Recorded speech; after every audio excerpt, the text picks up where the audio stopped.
je suis passé donc de cette intimité à la toile, et de la toile directement ici, dans le public.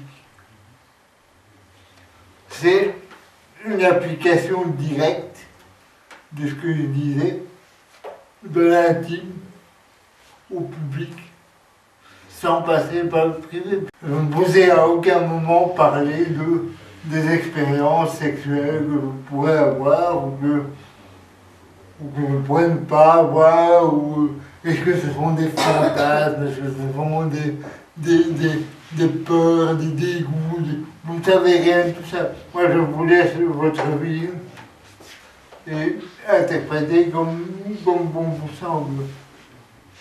Alors, pourquoi est-ce que je vous dis tout ça? Pourquoi est-ce que ça me semble important?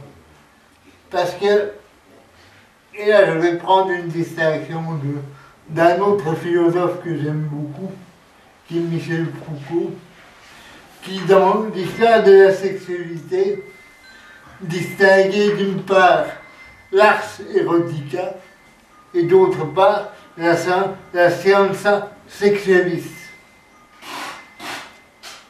Je reviens à la vérité. L'ars erotica, c'est... Donc l'ars erotica, c'est toutes des activités dont la vérité débouche sur le plaisir. Alors que la scienza sexualis, ce sont toutes des activités dont la vérité débouche sur la norme, sur ce qui convient de faire en matière sexuelle.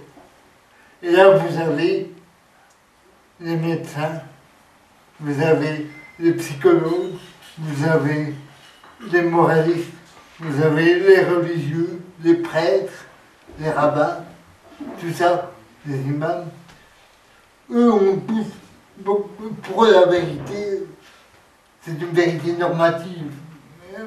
Tandis que l'autre, l'ars erotica, c'est par exemple le Kama Sutra, qui est un discours sur le sexe, qui n'est pas un discours normalisateur, c'est un discours où la finalité c'est le plus grand plaisir possible. Alors, mon problème là-dedans, c'est quoi? C'est que, en tant qu'artiste qui agence des mondes, qui le déploie, qui se déploie dedans, je ne suis freiné par aucune norme. J'ai le droit, et je dirais même que j'ai le devoir, d'aller au bout de ce que la machine désirante qui travaille à travers moi peut produire. Toutes mes peintures sont des expériences. Et c'est elles, quelque part aussi, qui m'entraînent vers des formes les plus diverses. Parfois, il arrive que mes formes rejoignent des formes courantes, mais souvent, et par exemple, prenons celle du milieu là-bas, dans les 7 petites, celle du milieu que j'ai employée pour l'invitation de cette expo. On voit quoi? On voit une dame sans bras avec des gros nichons, des porte-dentelles, des talons hauts, et un homme un peu étrange qui est à quatre pattes. Bon. Qu'est-ce que c'est? Je ne vous le dirai pas. Mais, est-ce que j'ai peur est-ce que j'aimerais bien qu'une femme ait des gros nichons, moi qui n'ai pas de bras? Je ne vous le dirai pas, mais voilà. C'est une forme qui n'existe pas dans la représentation du sexe, mais qui, moi, ça m'est arrivé, et ça a été fécond pour créer cette peinture. Et cette peinture donnera lieu à d'autres peintures, etc. Enfin, j'ai un parcours comme ça. j'ai une accumulation et personne ne va me dire si c'est licite, si cette représentation est licite ou non. Elle est là et j'en suis très heureux. Et parce que la représentation du sexe dans le fond me plaît, simplement. Elle stimule mon intelligence, ma créativité.